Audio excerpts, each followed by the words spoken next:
Hello viewers, welcome back to my YouTube channel. ৰাতিপুৱাই ওলাই বাহিৰত দেখিছো ফুলকেইপা ফুলি আছে। ইমান ধুনীয়া লাগিছে চাওকচোন।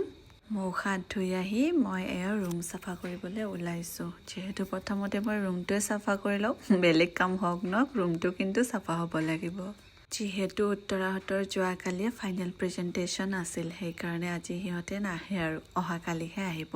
তাৰ কাৰণে কামখিনি লাহে লাহে মই কৰি আছিলোঁ। চোতালখন সাৰি উঠিয়ে মই গা পা ধুই ল'লোঁ আৰু যিহেতু মই অলপ বাহিৰত যাম। এয়া দেখিছেনে পক্ষীকেইটা ইমান ধুনীয়াকৈ আছে, কাজিয়া লাগিছে চাগে। তাৰপিছতে ৰেডি হৈ গ'লোঁ দাদা আৰু মই ধূপধৰালৈ যাম বুলি। এয়া ৰাস্তাতে ভিউটো ইমানেই ধুনীয়া আছিল যে সি আৰু মই নৰখি থাকিবই নোৱাৰিলোঁ। সি বেলিটো কেপচাৰ কৰি থাকোঁতে মই চাৰিওপিনৰ ভিউটো চাই ল'লোঁ। বতৰটো বহুত ঠাণ্ডা আছিলে। দাদাই মোক ঠাণ্ডা বতাহ দিবৰ কাৰণে চাওকচোন হালি দিছে। এই কণমানিটোলৈ চাওকচোন ভায়েকক এনেকৈ লৈ যাই আছে। ইমান মৰম লাগিছিল সিহঁতক, ককাক দেখি বেয়াই লাগি গ'ল। ইমান বয়সতো তেওঁ কাম কৰি আছে। তাৰপিছত আহি পালোঁ আমি লাকি ফটো ষ্টেট, য'ত মই মোৰ চাৰ্টিফিকেটবোৰ বনাব আহিছিলোঁ। এয়া দেখিছেনে ইমান ধুনীয়াকৈ বনাই দি আছিলে। কৃষ্ণৰ ফটোখন ইমান ভাল লাগি আছিলে তেতিয়া। তাৰপিছত এয়া মই অলপ ডিজাইন কৰি দেখাই দি আছিলোঁ। এয়া আমাৰ মাধুৰ্য দাদা, তেওঁৰে দোকানখন। এই ভাইটিটোৱে মোৰ চাৰ্টিফিকেট কেইখন বনাই দিলে। তাৰপিছত দাদাই ফোনত ফটো উঠাই ৰাখিলে মোৰ চাৰ্টিফিকেট কেইখন। তাৰপিছত এয়া বান্ধি দিলে। তাৰপিছত দাদাই মোক এয়া পেক কৰি মোৰ হাততে দিলে। দাদাক থেংক ইউ কৈ আমি তাৰ পৰা ওলালোঁ আৰু এখন দোকানলৈ যাম আমি। তাৰপিছতে দাদা আৰু মই আহি পালোঁ এই দোকানখন। ইয়াতে অলপ বস্তু ল'ব আছিলে।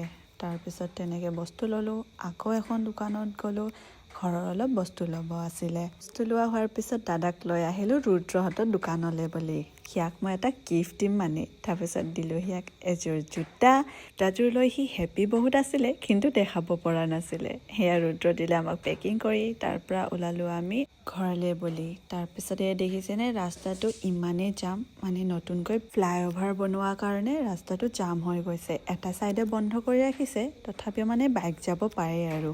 আহি আমি পালোঁ ট্ৰেইন গেট। ট্ৰেইন আহিছিলে যদিও আমি নাপালোঁ। তাৰপিছত এয়া তেল ডিপুত ৰখিলোঁ। দাদাই হেনো বাইকত তেল ভৰাব।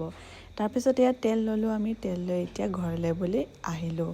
ৰাস্তাটো দেখিছেনে ইমানেই যে কুঁৱলী, একো দেখা নাযায়। তাৰপিছতে দেখিলোঁ দাদাজনৰ বাইকৰ পিছফালে হেনো বস্তাটো পৰি গৈছিলে। উঠাবলৈ মানুহ নাছিলে। হঠাৎ আমি দুজন আহি পালোঁ। তাৰপিছত দাদাই উঠাই দিল আৰু বাইকখন হেনো ষ্টাৰ্ট কৰি কেনে তেওঁ গ'লগৈ। এয়া আহি পালোঁ আমি ঘৰ। আহি দেখোঁ বা শুই আছে।